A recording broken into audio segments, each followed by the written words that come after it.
पिछले विश्लेषण में हम थे थार के रेगिस्तान में। पर क्या हो अगर मैं कहूं कि उसी रेगिस्तान के एक हिस्से को इंसानी सोच और मेहनत ने पूरी तरह से बदल दिया है। तो आज हम चल रहे हैं श्री गंगानगर, वो जगह जहां नहरों ने सचमुच रेत को हरियाली में बदल दिया। ये सिर्फ एक लाइन नहीं, ये जिले की पूरी कहानी है। ये कहानी है इस बात की कि कैसे एक सही फैसले ने, एक इंजीनियरिंग के कमाल ने एक पूरे इलाके की तकदीर लिख दी। तो चलिए इस जबरदस्त बदलाव की कहानी में थोड़ा और गहरा उतरते हैं और देखते हैं कि आखिर ये सब हुआ कैसे। जरा सोचिए, एक तरफ सूखी बंजर रेत और दूसरी तरफ लहलहाते हरे भरे खेत। ये सिर्फ दो तस्वीरें नहीं हैं, ये एक सपने के सच होने जैसा है। और यही है श्री गंगानगर की असली पहचान, रेत से शुरू हुआ समृद्धि तक का सफर। चलिए फटाफट कुछ जरूरी बातें जान लेते हैं।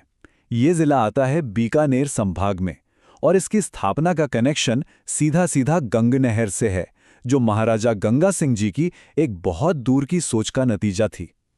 मतलब ये जिला अपनी नींव से ही पानी और विकास से जुड़ा हुआ है। और ये वो एक लाइन है जिसे बस दिमाग में बिठा लेना है।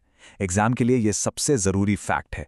अगर श्री गंगानगर से जुड़ा सिर्फ एक तथ्य याद रखना हो तो वो यही है, ये राजस्थान का सबसे ज्यादा सिंचित यानी इरिगेटेड जिला है। तो अब सवाल ये उठता है कि ये सिंचाई, ये पानी आखिर आया कहां से? तो अब बात करते हैं उन इंजीनियरिंग के चमत्कारों की जिन्होंने ये सब मुमकिन कर दिखाया। इस जिले की आप कह सकते हैं 3 मुख्य जीवन रेखाएं हैं। एक ऐतिहासिक गंग नहर, दूसरी विशाल इंदिरा गांधी नहर यानी आईजीएनपी, और तीसरी है घग्गर नदी, जो भले ही मौसमी है लेकिन एक बहुत जरूरी सोर्स है। इनमें से भी गंगा नहर की बात अलग है।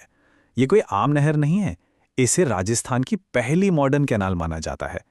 इसी ने वो रास्ता खोला, वो नींव रखी जिस पर आज यहाँ की खेती की पूरी इमारत खड़ी है।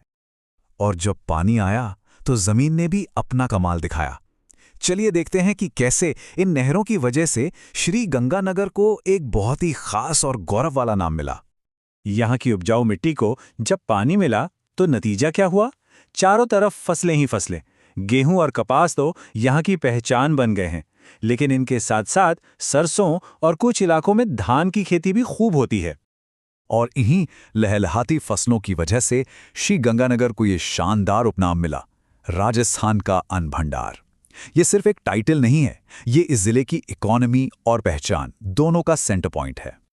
अब देखिए, जहां इतनी खेती होगी वहां उद्योग तो अपने आप आएंगे। ये सब एक दूसरे से जुड़े हैं। यहाँ की फसलों ने ही शुगर मिल्स, कपास पर आधारित इंडस्ट्रीज और फूड प्रोसेसिंग यूनिट्स को जन्म दिया है, जो यहाँ की अर्थव्यवस्था को और भी ज्यादा ताकत देते हैं।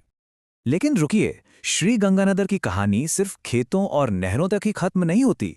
चलिए अब इसके स्ट्रेटेजिक और कल्चरल पहलू को भी समझते हैं। एक तो ये एक बॉर्डर डिस्ट्रिक्ट है, हिंदू मलकोट सीमा यहाँ भारत पाकिस्तान बॉर्डर पर है। इसके अलावा यहाँ कई बड़े और प्रमुख गुरुद्वारे हैं और महाराजा गंगा सिंह जी की विरासत तो आपको यहाँ की हर चीज में महसूस होगी। और यही सब मिलकर यहाँ की संस्कृति को बहुत खास बना देता है। यहाँ आपको राजस्थानी परंपराओं के साथ साथ पंजाबी कल्चर का एक जबरदस्त मेल देखने को मिलेगा, बोली में, खाने में, त्योहारों में, हर जगह। तो हमने श्री गंगानगर की कहानी को समझा, रेगिस्तान से अन्न भंडार बनने तक का सफर। अब देखते हैं एग्जाम के लिए सबसे जरूरी बातें याद रहीं या नहीं। तैयार हैं? चलिए एक तेज रैपिड फायर राउंड खेलते हैं। पहला सवाल, श्री गंगानगर का सबसे मशहूर उपनाम क्या है? सोचिए। बिल्कुल सही, राजस्थान का अन्न भंडार। अगला सवाल, वो कौन सी 2 नहरें हैं जो इस जिले की जान हैं? जी हां, गंग नहर और इंदिरा गांधी नहर परियोजना आईजीएनपी। अच्छा, यहाँ की 2 सबसे जरूरी फसलें कौन सी हैं? गेहूं और कपास, एकदम परफेक्ट। और आखिरी सवाल, यहाँ की मुख्य नदी कौन सी है? घग्गर नदी, जो कि एक मौसमी नदी है। बहुत बढ़िया। तो अगर राजस्थान के हर जिले को एग्जाम के नजरिए से इसी तरह तेजी से और मजबूती से समझना है तो फिर इसका जवाब बहुत सीधा है। @गिरी स्टोरी को सब्सक्राइब करना ना भूलें, क्योंकि हमारा अगला पड़ाव एक और बहुत जरूरी जिला होने वाला है।